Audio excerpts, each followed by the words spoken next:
pagi teman-teman semua, dan selamat pagi Prof. Pada kesempatan kali ini, saya akan mempresentasikan mengenai bab 6 dari mata kuliah Operasional Hotel and Restoran mengenai pemeliharaan sarana dan prasarana gudang. Namun sebelum melanjutkan ke materi, izinkan saya untuk memperkenalkan diri terlebih dahulu. Perkenalkan, nama saya Niputu Silvi Hudari. Saya dari kelas 5A MPP nomor absen 9.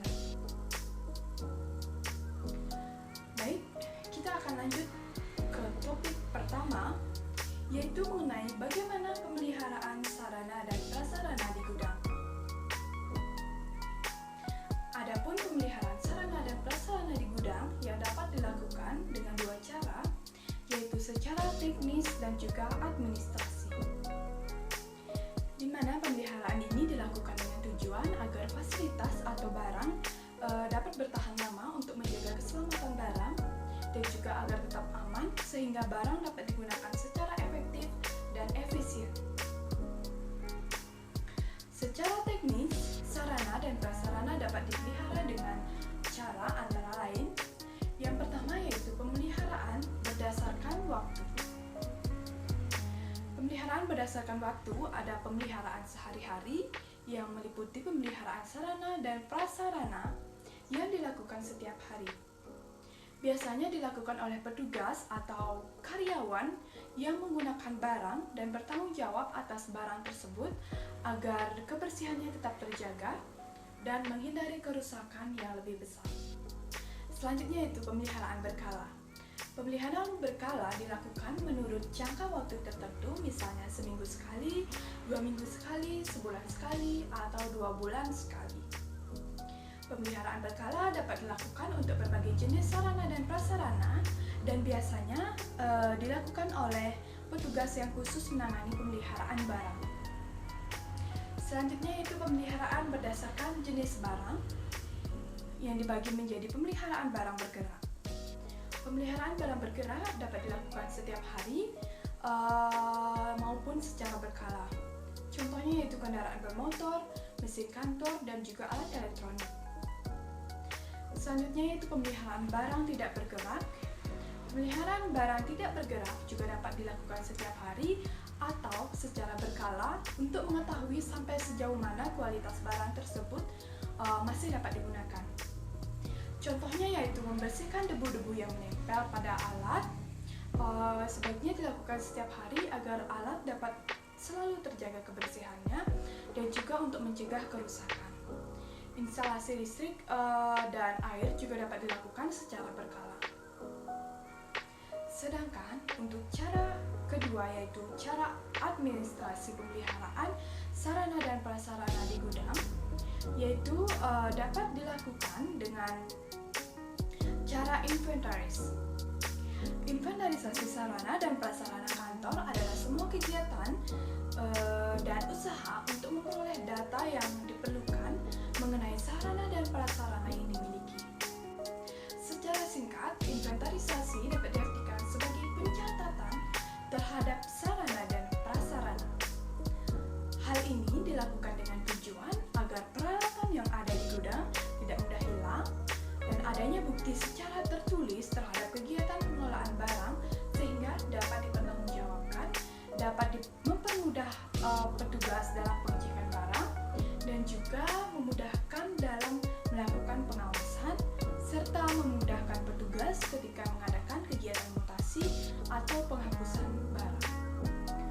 Untuk topik selanjutnya yaitu mengenai macam-macam perawatan sarana dan prasarana gudang. Secara umum, klasifikasi metode perawatan dan perbaikan dibedakan menjadi 4, yaitu yang pertama time-based maintenance, yang merupakan perawatan dan pemeliharaan yang dilakukan berdasarkan waktu operasi dari peralatan tersebut tanpa melihat kondisi peralatan tersebut sudah atau belum memerlukan pemeliharaan. Dan yang kedua yaitu condition-based maintenance, yang berarti pemeliharaan yang dilakukan berdasarkan kondisi peralatan tersebut tanpa melihat apakah sudah waktunya atau belum waktunya untuk dilaksanakan pemeliharaan. Dan yang ketiga yaitu breakdown maintenance, yang merupakan pemeliharaan yang dilakukan terhadap suatu peralatan karena terjadinya breakdown peralatan tersebut. Dan yang terakhir yaitu reliability center maintenance, yang berarti pemeliharaan yang dilakukan terhadap suatu peralatan berdasarkan perhitungan tingkat keandalan atau reliabilitas suatu sistem. Reliabilitas dapat diukur berdasarkan fungsi dari umur pakai peralatan tersebut. Baik, selanjutnya untuk topik ketiga yaitu tujuan dan manfaat perawatan sarana dan prasarana gudang.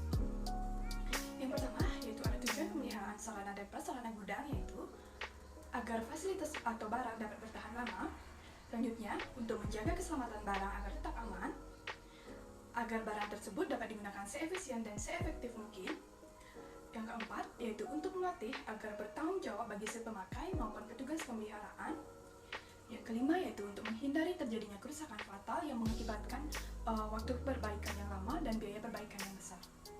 Selanjutnya, yaitu untuk meningkatkan image organisasi dan untuk meningkatkan budaya organisasi untuk mengembangkan sistem manajemen perawatan dan pemeliharaan dengan baik sehingga mempunyai dampak pada peningkatan efektivitas dan efisiensi kerja. Dan yang terakhir yaitu untuk meningkatkan motivasi kerja. Selanjutnya yaitu mengenai manfaat pemeliharaan sarana dan prasarana gudang. Yang pertama yaitu untuk mengurangi terjadinya sarana dan prasarana mengalami breakdown atau berhenti beroperasi. Dan yang kedua yaitu konservasi aset menjadi lebih baik. Manfaat yang ketiga yaitu peningkatan eksploitasi umur peralatan dan komponen sehingga mengurangi penggantian dini terhadap spare part atau suku cadang sarana dan prasarana. Selanjutnya yaitu mengurangi biaya perawatan dan pemeliharaan. Lalu dapat menjaga stabilitas hasil dengan kualitas yang tetap baik serta meminimalisir kecelakaan kerja. Manfaat selanjutnya yaitu dapat meningkatkan motivasi pekerja, mengidentifikasi sarana dan prasarana mana saja yang memerlukan perawatan lanjutan, dan yang terakhir yaitu mengurangi terjadinya cacat produk sehingga pemrosesan ulang atau rework dapat ditekan. Baik, kita lanjut pada topik keempat, yaitu mengenai bagaimana manajemen perawatan sarana dan prasarana di gudang. Pengertian manajemen perawatan dan pemeliharaan manajemen adalah proses perencanaan, pengorganisasian, pengarahan, dan pengendalian kegiatan untuk mencapai suatu tujuan dengan mengoptimalkan sumber daya yang ada secara efektif dan efisien. Sumber daya yang dikelola meliputi 7M, yaitu sumber daya manusia atau man, lalu modal atau money, bahan baku atau materials, peralatan dan mesin atau machines, lalu ada metode dan tata kerja atau methods, dan waktu yaitu minute. Manajemen meliputi 4 proses atau kegiatan yaitu perencanaan atau planning, pengorganisasian atau organizing, pelaksanaan yaitu actuating, dan juga pengawasan yaitu controlling. Efektivitas merupakan landasan untuk mencapai tujuan dengan cara yang tepat berkenaan dengan derajat pencapaian tujuan baik secara eksplisit maupun implisit, yaitu yang dimaksud seberapa jauh rencana dapat dilaksanakan dan seberapa jauh tujuan dapat dicapai. Sedangkan efisiensi merupakan perbandingan antara hasil dan juga modal yang dikeluarkan. Efisiensi berkenaan dengan penggunaan sumber daya minimal untuk mencapai tujuan yang ditetapkan. Jadi, efisien berarti optimasi penggunaan sumber daya, yaitu yang termudah cara mengerjakannya, termurah biayanya, tersingkat waktunya, teringan bebannya, dan terpendek angkanya. Untuk topik terakhir yaitu mengenai apa itu Computer Maintenance Management System. Baik, Computerized Maintenance Management System atau CMMS adalah sebuah program komputer yang dirancang untuk membantu dalam perencanaan, manajemen, dan juga fungsi administratif yang dibutuhkan dalam pemeliharaan yang efektif. Hal-hal yang termasuk ke dalam fungsi tersebut adalah membangun, merencanakan, dan melaporkan work orders, perkembangan dari catatan-catatan mengenai pemeliharaan yang mudah untuk dicari, dan dapat mencatat transaksi pembelian komponen. CMMS bukan sekedar digunakan sebagai alat pengontrol sistem pemeliharaan, namun sekarang ini CMMS dapat digunakan untuk meningkatkan kondisi peralatan dan juga outputnya. CMMS menawarkan fungsi-fungsi dari pemeliharaan yang tidak hanya terbatas pada hal waktu saja,